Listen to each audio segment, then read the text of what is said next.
kakatapos ko na maghugas and maglalaba muna ako kasi ilang araw na rin ako nakapaglaba. Actually, kakatapos ko lang maglaba ng puti.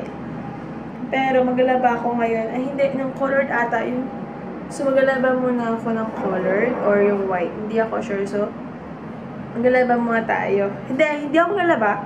Iwa-washing ko muna siya. So, mag-washing muna tayo. So, ganito ginagawa ko. Yung colored muna lalaban natin. And then, nilagay ko siya dito sa bag. And hindi natin kung ilang kilo.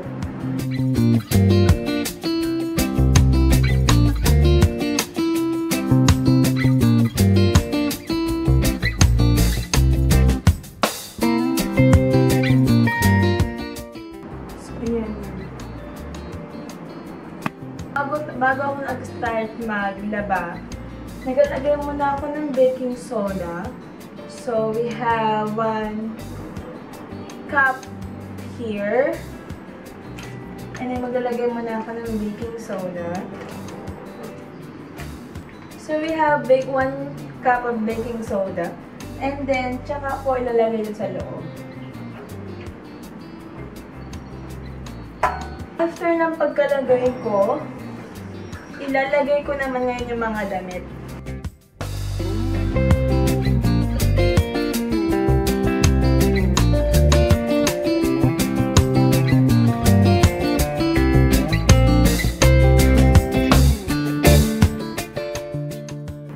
Now, isasara ko siya. Now, kasi 4 yun, ito yung gamit ko ngayon. I'm using Tide. So, makikita nyo dito sa cup, meron siyang parang pang-measuring. So, 4 lang siya. So, maglalagay lang ako ng 2 hanggang dito.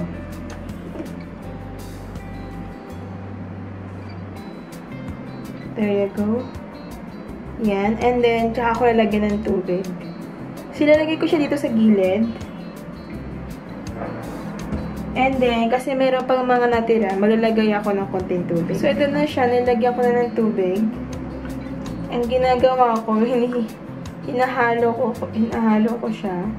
So, yan. And then, tsaka ako lalagay dito. After that, naglalagay ako ng softener. Pero, konti lang. Ang gamit ko ngayon ay yung hypoallergenic, something. So, linalagay ko siya dito. Isang ganito lang.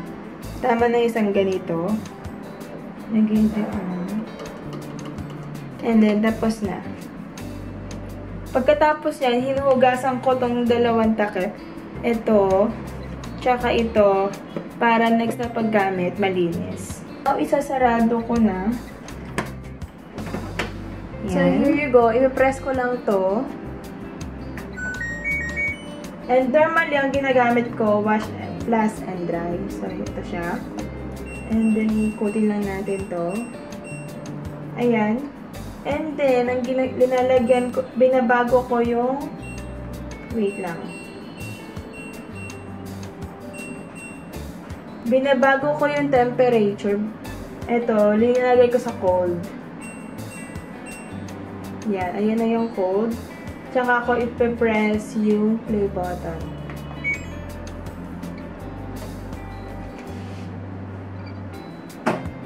Yan. Mag-i-start na yan.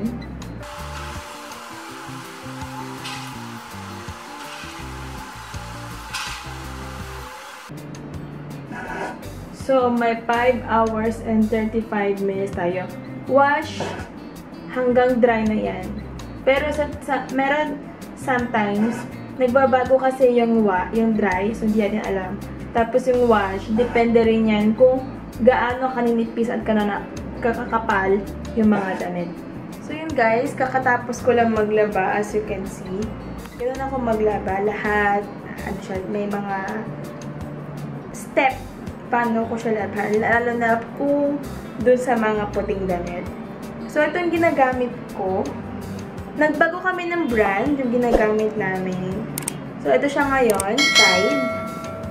Ito siya, ang binibili namin mga gamit para panlaba. Dapat, ano siya, may HE. Ito siya, may HE. So, ayun lagi namin ginagamit. Ito, may pagkamahal siya, pero susubukan lang namin. Baka medyo okay siya sa mga damit